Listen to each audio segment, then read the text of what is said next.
Hi Aquarius! Welcome to Amihan Tarot. Ito ay general reading. Pwede ka makarelate, pwede hindi. So, kunin mo lang ang mga message na para sa'yo.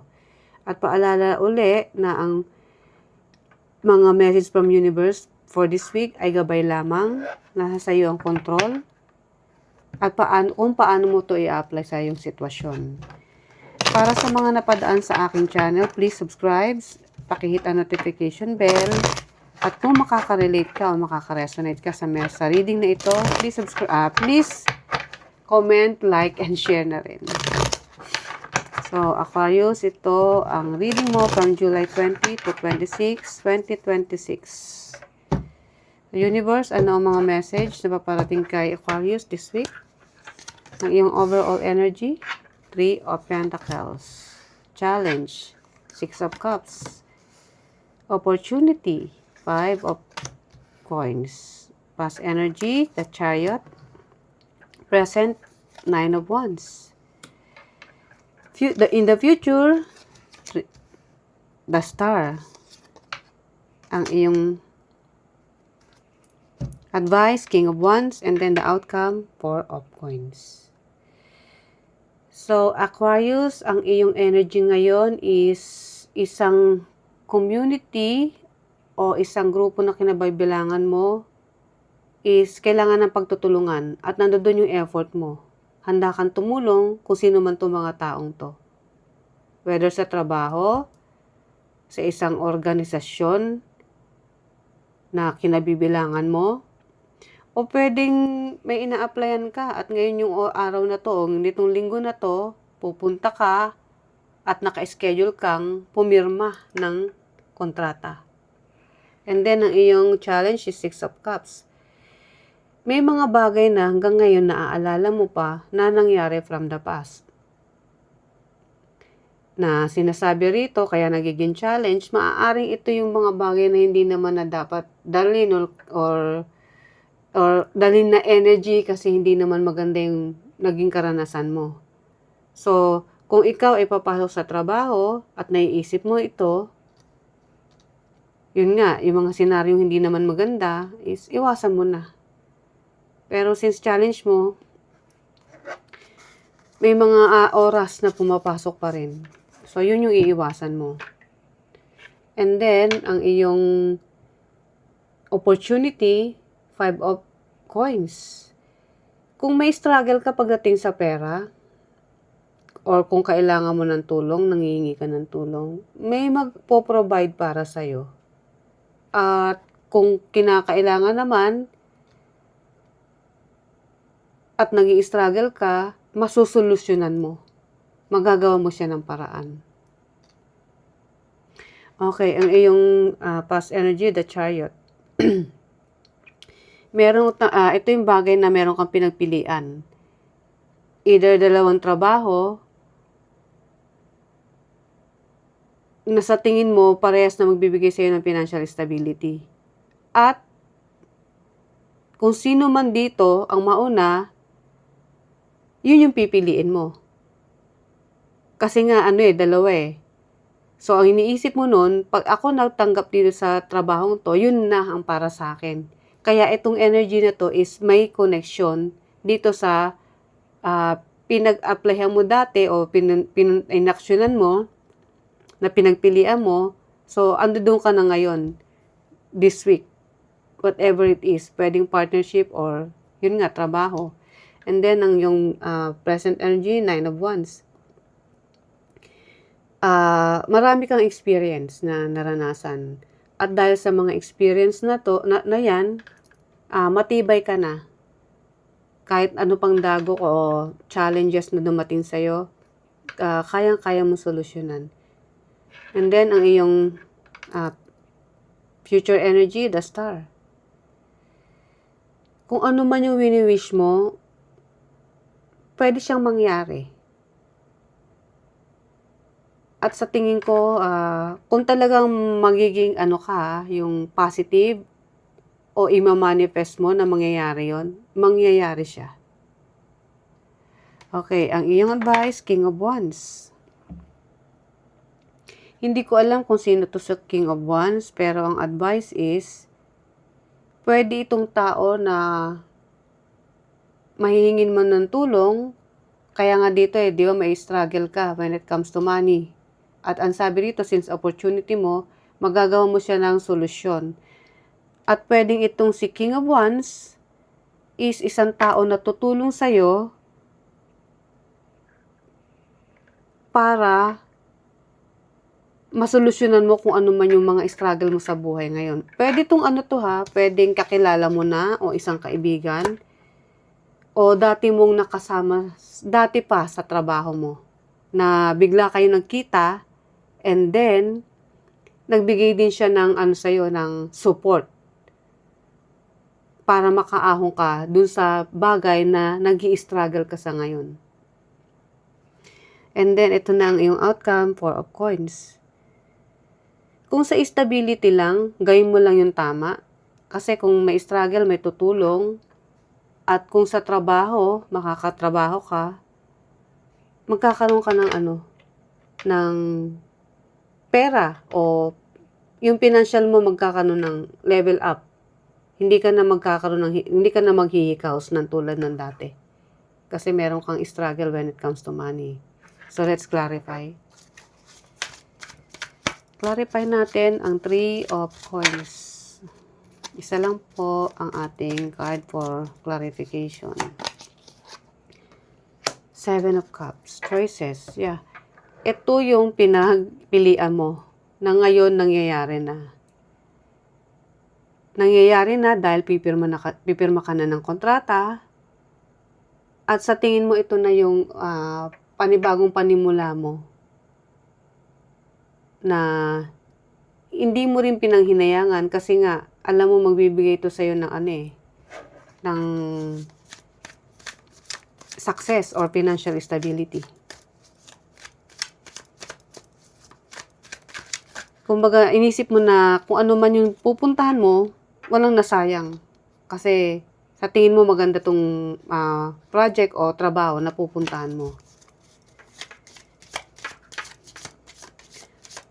At kung saan man yan, makikita ko na maraming support, maraming tutulong sa'yo. So, kung bago ka man, maganda yung magiging relasyon mo sa mga magiging katrabaho mo. May tutulong at tutulong sa'yo. Kumaga, teamwork. Ang iyong challenge is 6 of Cups, clarify ng 5 of Wands. Tama. Itong 6 of Cups na senaryo o pangyayari in the past ay may kinalaman sa isang conflict or competition na nangyari sa dati mong trabaho bukod dito. So, kaya itong pinuntahan mo na pinagpilian mo dahil tsinaga mo talagang pasukin o mag-apply sa work na to o sa kumpanya na to dahil galing ka dito. At nung kumawala ka dyan, nag-resign ka, which is napuno ka na, hindi mo na kinaya, kaya nga umalis ka na Nagkaroon ka ng trabaho, pero at the same time, naiisip mo pa rin na baka maulit-uli kung ano yung nangyari sa'yo in the past. So, yun yung nagiging challenge mo. Pero, wag mong isipin kasi baka mamaya ma-manifest mo. Na baka mamaya yung mga magiging kasama mo rin dito is mga toxic din na katulad nung pinanggalingan mo. So, wag. Kasi minsan, kung ano yung naiisip natin, nangyayari. Lalo na kung ang manifestation mo, Aquarius, is malakas. So, kailangan iwas-iwasan mo yun. And then, 5 of Coins. Clarify natin yan. 6 of Wands. Yes. Alam mo, yung struggle mo, naghirap ka, at alam mo sa sarili mo na kaya mo malampasan.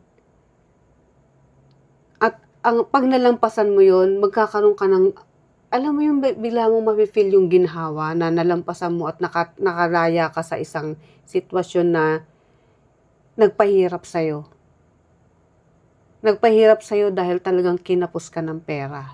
Talagang kung sa ari-arian lang is halos naging zero ka hanggang sa umabot na magmakaawa ka sa ibang tao para lang matulungan ka. Kaya, kung ito mapagtatagumpayan mo o kasi alam kong makakaya mo magbibigay yan sa'yo ng success. Kumbaga biglang mag-iikot yung mundo iikot yung mundo mo ng parang, alam mo yung 360 degrees. Kung dati nagpunta ka sa struggle, babalik naman sa'yo yung magandang kinabukasan once na lampasan po, napagtagumpayan mo yung mga struggle na yan, yung mga problema na yan. Dahil din sa tulong nito kung sino man to. And then, the Chariot, Wheel of Fortune. Yeah. Sabi ko nga itong pinagpilian mong trabaho, which is andirito ka ngayon, is nagbakasakali ka dahil sa mga taong nag-down sa'yo. Na hindi mo alam, kasi nag-take ka ng chance dito Kaya may pinagpilian ka, pero ando dun yung sumugal ka. Para lang makaligtas ka na talaga dito sa mga ganitong energy. At itong Wheel of Fortune is destined na mangyari sa'yo. Kaya napunta ka sa ibang trabaho is nakatakda na magkaroon ka ng new beginning o transformation, which is the Wheel of Fortune. Panibagong destination, panibagong panimula. And then, Nine of Wands. Kaya dito, matapang ka na galing ka na dun. So, ayaw mo nang ulitin yan.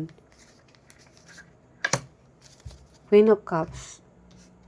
Queen of Cups is yung taong maraming pwedeng ibigay. Hindi lang emosyon, kundi yung sarili niya, yung mga effort or creativity na meron siya. At yun ang gagawin mo. Buong puso mong ibibigay yung panibagong uumpisahan mo, which is itong trabahong to, the partnership. Kung may kinakailangan kang i-master pa sa kaalaman mo, gagawin mo yan. Mapatunayan lang sa mga bagong kasamaan mo na deserve mong mapunta sa kumpanya na yan o hindi sila manghinayang sa pagtanggap sa'yo. So, ibibigay mo lahat ng kakayanan mo. And then the Star, which is wish fulfillment na nakikita ko, or hope, ando dun pa rin yung hope mo na darating ang araw, magiging okay din ang lahat. King of Cups, 'di ba? Queen of Cups, King of Cups. Dahil minahal mo at mamahalin mo tong trabaho mo. So once na minahal mo yung trabaho mo, syempre mahalaga sa iyo yan So syempre magbubunga. Kaya nga ando dun yung success yung victory. Dahil naging matatag ka. Despite na may mga experience in the past na hindi maganda, energy na iniwanan mo dahil hindi na nagsiserve sa iyong highest good, is naging stable ka. Yun yung naging dahilan, kaya nandirito ka ngayon in the future, which is isang tao na may kakayanan, kung meron man, ito isang taong stable, at nakafocus sa pang long term. Kung ano man tong pang long term na pupuntahan niya, whether gusto mo nang magkapamilya, kayang-kaya mo na. Kasi meron ka ng stable ka na when it comes to material things. Isa ka ng mature na tao na marami na napagdaanan. At dahil sa mga napagdaanan mo, yun yung naging dahilan kung ano yung magkakaroon ka in the future. Which is, nakikita kong may success. So, King of Wands. King of Wands, kinlarify sa Four of Cups. Tama. Alam mo ito si King of Wands, isa rin to sa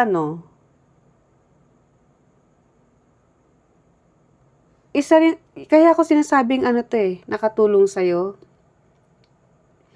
Maaaring itong taong to is may kakilala dito sa trabaho na to, which is pinag-applyan mo, na pinag-isipan mo, na in-offer niya sa'yo itong trabahong to. So, meron siyang connection. Oo, may connection siya, pero nag-effort ka pa rin na talagang mag-apply o puntahan yung kumpanya na yan.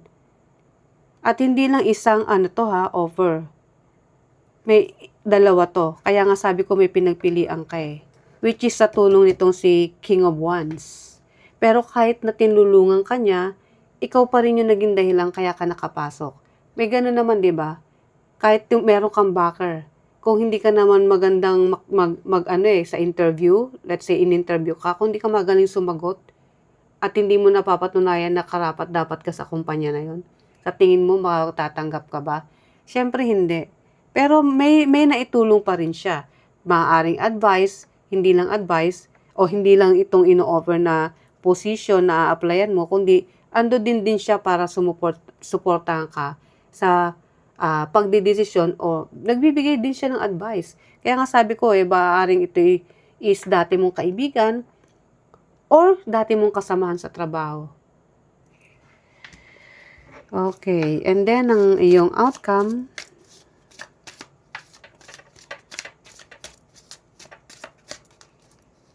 Four of Coins, the Justice card.